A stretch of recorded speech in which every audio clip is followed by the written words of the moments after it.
ജയ് ശ്രീകൃഷ്ണ. ഭഗവത്ഗീത 15-ാം അധ്യായത്തിലെ 15-ാം നമ്പർ ശ്ലോകമാണ് ഞാനിന്നിവിടെ പരിചയപ്പെടുത്തുന്നത്. സർവസ്യ ചാഹം ഹൃദി സന്നിവിഷ്ടോ മത്തസ്മൃതി ജ്ഞാനമപോഹനം ച വേദൈശ്ച സർവൈരഹമേവ വേദ്യോ വേദാന്തകൃദ്വേദവിദേഹ ചാഹം. സർവസ്യ ചാഹം ഹൃദി സന്നിവിഷ്ടോ, എല്ലാ ജീവജാലങ്ങളുടെയും ഹൃദയത്തിൽ സന്നിവിഷ്ടനായിട്ടിരിക്കുന്നത് ഭഗവാനാണ്. മത്തസ്മൃതി ജ്ഞാനമപോഹനം ച, സ്മൃതി ഓർമ്മയായിട്ടും മറവിയായിട്ടും ജ്ഞാനമായിട്ടും എല്ലാവരുടെയും ഉള്ളിൻ്റെ ഉള്ളിൽ കുടികൊള്ളുന്നത് ഭഗവാന്റെ അംശമാണ്. നമ്മൾ ജ്ഞാനേന്ദ്രിയങ്ങളിൽ കൂടെ കിട്ടുന്ന എല്ലാ തരത്തിലുള്ള അറിവുകളും നമ്മളുടെ കാഴ്ചയായിട്ടും കേൾവിയായിട്ടും മണം ആയിട്ടും ഒക്കെ നമ്മളെല്ലാ തരത്തിലും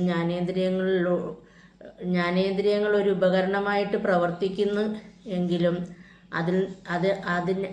അതിൻ്റെ ഉള്ളിലെ അറിവായിട്ട് പ്രവർത്തിക്കുന്നത് ഭഗവാൻ തന്നെയാണെന്നാണ് ഈ ശ്ലോകത്തിൽ പറയുന്നത്. നമ്മുടെ ഓർമ്മ, മറവി, എല്ലാ കാര്യങ്ങളും നമ്മൾ എന്നും ഓർത്തിരിക്കില്ല. ചില കാര്യങ്ങൾ നമ്മൾ മറന്നു പോവുകയും ഓർക്കേണ്ട കാര്യങ്ങൾ മാത്രം ഓർത്തിരിക്കുകയും ചെയ്യുന്നു. നമ്മുടെ ജീവിതത്തിലുണ്ടാകുന്ന പല ദാരുണമായ സംഭവങ്ങളൊക്കെ, നമ്മുടെ വേണ്ടപ്പെട്ടവരുടെ മരണം, അങ്ങനെയുള്ള കാര്യങ്ങളൊക്കെ കുറച്ച് കാലങ്ങൾ കഴിയുമ്പോൾ അത് നമ്മളുടെ മനസ്സിൽ നിന്ന് അങ്ങനെ മാഞ്ഞു പോകുന്നു. അങ്ങനെ മറവിയായിട്ട്, മറക്കാനുള്ള കഴിവായിട്ടും ഓർക്കപ്പെടേണ്ട കാര്യങ്ങൾ ഓർത്തിരിക്കാനായിട്ടുള്ള ജ്ഞാനം ഭഗവാനാണ് നമുക്ക് തരുന്നത്. വേദങ്ങളിലൂടെയാണ് നമുക്ക് അറിവ് ലഭിക്കുന്നത്. വേദാന്തങ്ങൾ, അറിവുകളുടെ അവസാനം അറ്റം വരെയുള്ള അറിവായിട്ടും അറിവ് തരുന്ന ഗുരുക്കന്മാരായിട്ടും വേദാന്തം ആയിട്ടും വേദമായിട്ടും ഒക്കെ ഇരിക്കുന്നത് ഭഗവാൻ തന്നെയാണെന്നാണ് ഈ ശ്ലോകത്തിൽ പറയുന്നത്. നമ്മുടെ ഉള്ളിൻ്റെ ഉള്ളിലിരിക്കുന്ന ഭഗവാനെ നമ്മൾ കാണാതെ നമ്മുടെ ജ്ഞാനേന്ദ്രിയങ്ങൾ ഉപയോഗിച്ച് നമ്മൾ ഈ ഭൗതിക ലോകത്തിലാണ് ഭഗവാനെ അന്വേഷിക്കുന്നത്. നമ്മുടെ ഉള്ളിൽ തന്നെ നമ്മളോട് ഏറ്റവും അടുത്തിരിക്കുന്ന ഭഗവാനെ നമ്മൾ തിരിച്ചറിയുന്നില്ല.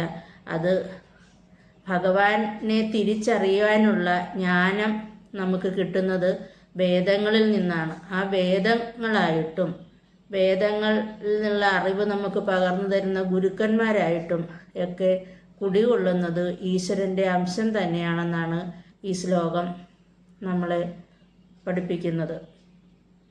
അതുകൊണ്ട് നമ്മുടെ ജീവിതത്തിൽ നമുക്ക് ശരിക്കും നമ്മുടെ ജീവിത വിജയത്തിന് വേണ്ട അറിവുകളെല്ലാം തന്നെ ഭഗവാൻ ഭഗവത്ഗീതയിലൂടെ പറഞ്ഞു തന്നിട്ടുണ്ട്.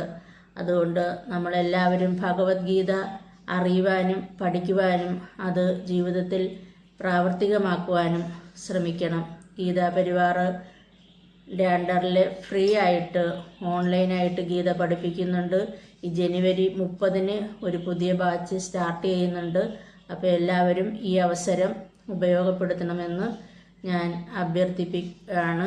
ജയ് ശ്രീകൃഷ്ണ.